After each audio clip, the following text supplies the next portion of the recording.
Well, it is another random day of the week, and everybody knows what that means. That means it's time for another episode of the JMO Show, the JMO Show, the JMO Show.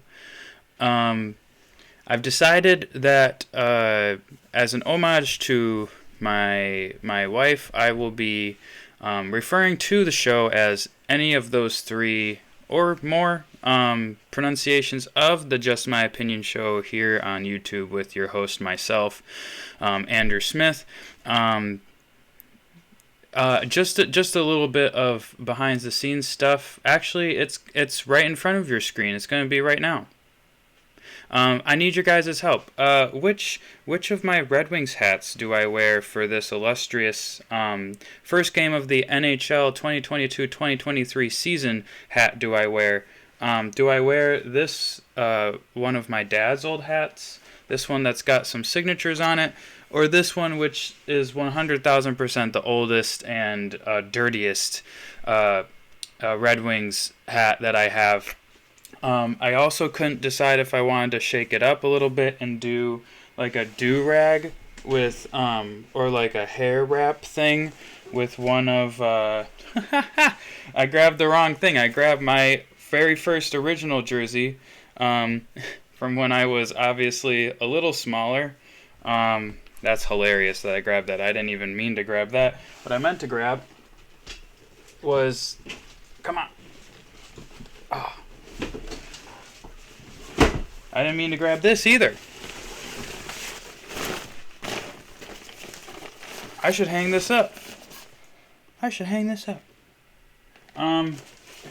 If you're new to the channel, subscribe.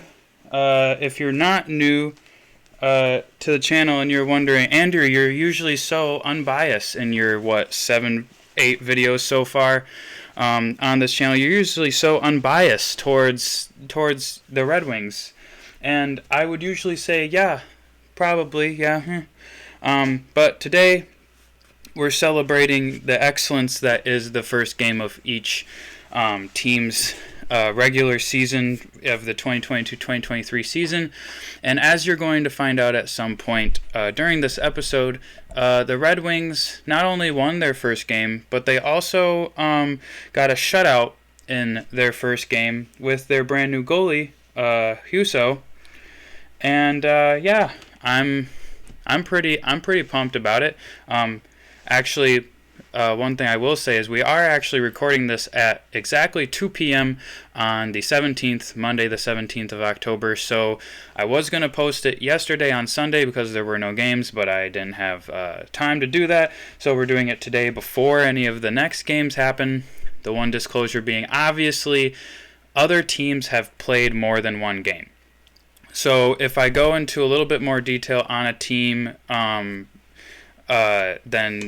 other teams, it might potentially be because they've already played a game, more than one game. I was waiting for St. Louis to finally play their first game. They finally played their first game on Saturday. I believe I gotta clean this stuff up. I'm in such mess mode right now. Since Saturday when I recorded NHL Weekly. So what we're gonna do now that I've decided on my hat, I've decided on my hat of celebration. We're gonna go back to the main menu and we're gonna hit the intro.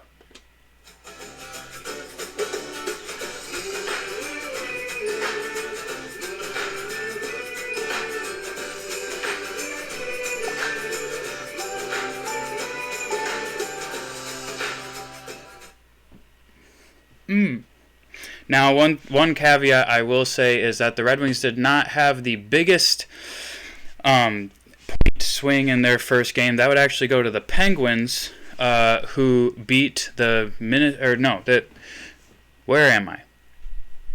beat Arizona 6-2. So the biggest swing in the first game of the season is a 4-point swing. The largest, obviously, being a -4.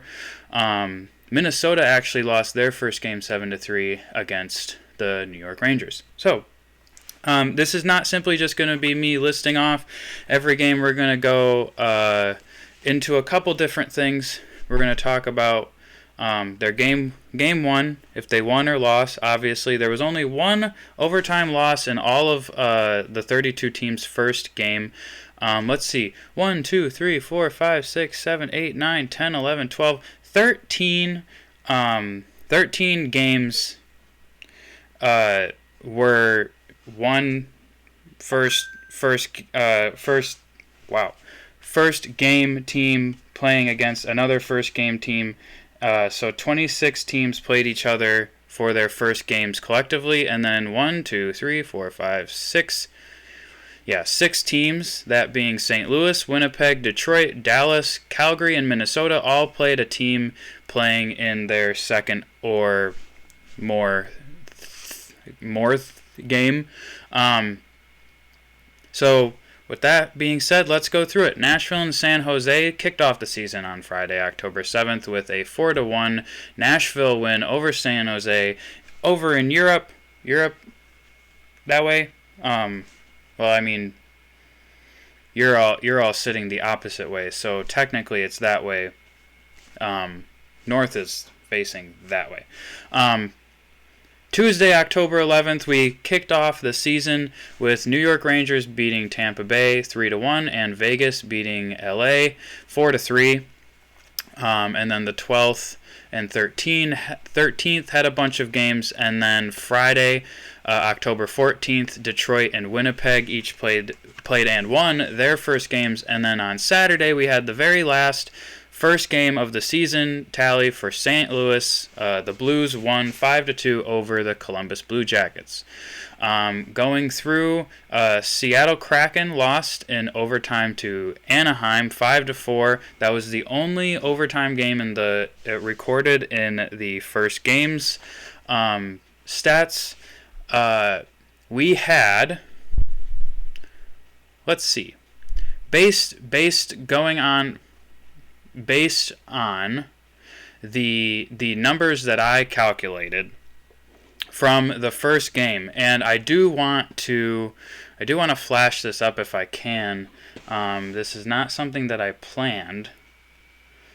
Shoot, I'll have to move some stuff around. This is why I don't try to do things that I do not plan out ahead of time. Let's quickly try to do this. Oh, that's really big. Sure, we'll keep that there, whatever. So the one thing that I did calculate that I wanted to show everybody, if I can get it to zoom out enough so that we can see all of it in its glory. Give me 1 second, people.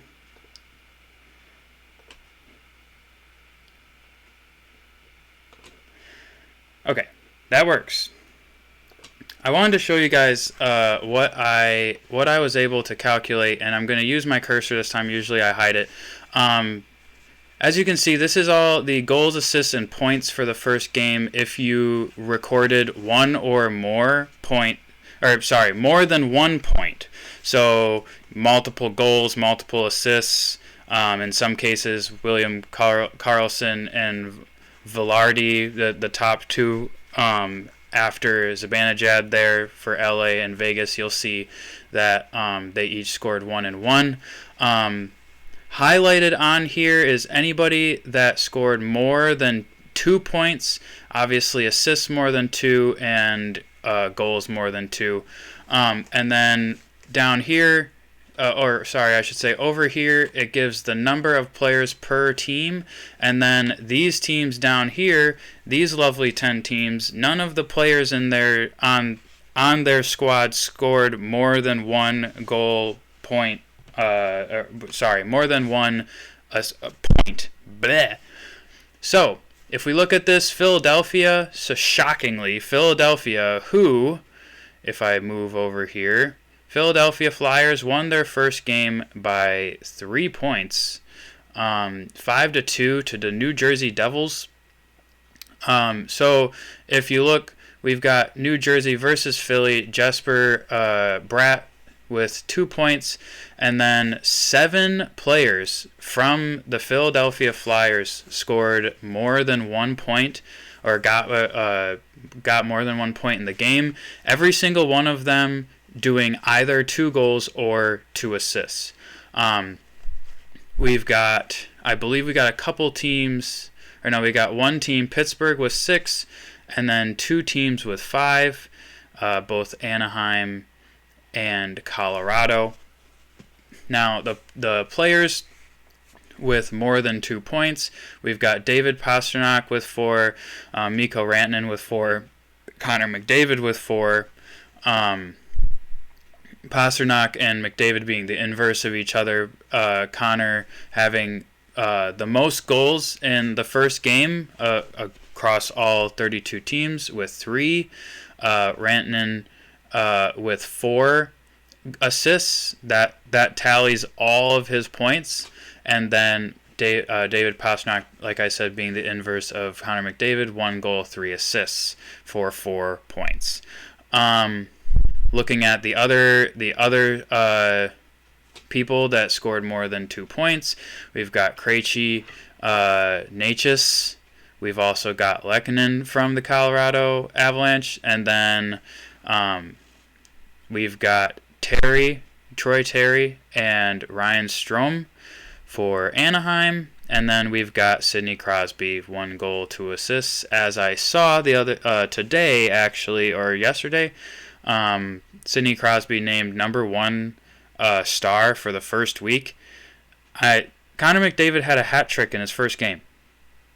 He is officially over the 700 point mark in his first game of the season, scoring 4 points in 1 game. Good for Connor McDavid. Good for his hero Sidney Crosby. But I don't see how that's possible for you to think that, oh, I have one person that I missed over here with more than 2 points in Michael Rasmussen from Detroit. I'm surprised I missed that. And I'm sure you guys are probably as surprised as I am. And then obviously, as I said, these 10 teams here are utter failures. Just kidding. Now, if we look at the scores, like I alluded to before, Detroit with the only shutout in the first game. When I say only, I'm not expecting every single team. Let me go back to this. I'm not expecting every single team to get a shutout in the first game. That would be pretty ridiculous. It just makes it that much more of an anomaly for a team to get a shutout in the first game. Now, if you would like me to go into the archives and see if I can find how many teams in the past, maybe during the cap era, I try to stay in within reason when it comes to stats, and that cap era debut season, Sidney Crosby's first year, kind of makes a good benchmark. It's a little under 20 years. Obviously, the more years that stats are recorded, it's going to be a bigger gap. But that's for future me. That's for future the hockey guy. The hockey guy being somebody that's not me, Shannon. If you don't follow the hockey guy, go definitely do that. He's somebody that I watch probably on a daily basis. And he's also the reason why I don't do as big of a news a news segment on NHL Weekly. Just as a behind the scenes. I think I'm gonna do this as a shorter version of what I would usually do, and kind of cap it off there, just to kind of go over a little bit more. Some of there's a lot of people that put a lot of stock in the first game, or maybe like the first 5 games, 10 games, because if you start getting behind in the first 1, 2, 5, 10, 15, 20 games, the first quarter of the games, or first eighth of the games or whatever, it's really, really difficult to get back, because you're hoping you you have to win and the other team has to lose. At the start of the season, it's you have to win. That's how you get ahead. But if you're consistently losing, then you have to hope that other teams also consistently lose and you more consistently win, so that you can start to work your way back. So to go through the teams that lost that are going to have to claw their way back, you've got the Coyotes, the Blackhawks, the Blues, the Blue Jackets, the Kings, the Wild, the Devils, Islanders, Senators, Sharks, the Kraken in overtime, so they did get a point, the Lightning, the Maple Leafs, the Canucks, and the Capitals. Now, I do have another JMO Show stats chart up on this exact same doc. That's going to be doing the first 10 games. So when we get to the first 10 games of each team, we'll go into that, and we'll see if this first game stats analysis is even relevant by then. The teams that lost might have won every game since then. The teams that won might have lost every game since then. I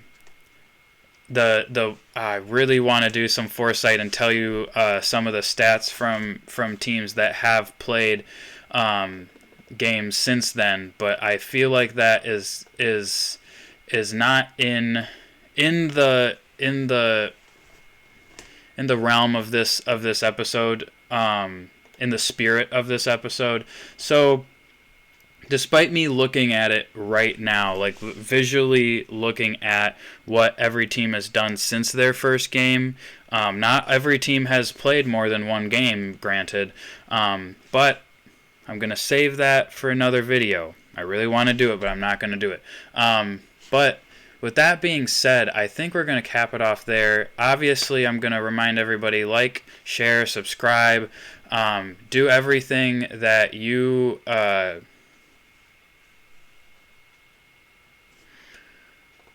Sorry, that something just came up on my computer and I'm very confused. You comment, let me know what you want me to talk about next on the JMO Show.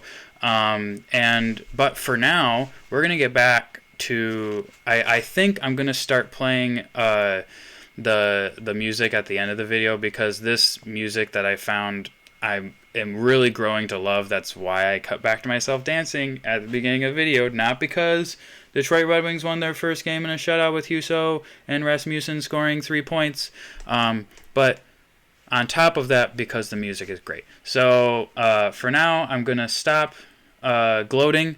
I'm going to get out of your hair with that. That was the first game of each NHL team of 2023. I'm going to slap this back up there. Wish you all the best of luck. And I will see you again shortly. Possibly. Maybe. See you later, guys.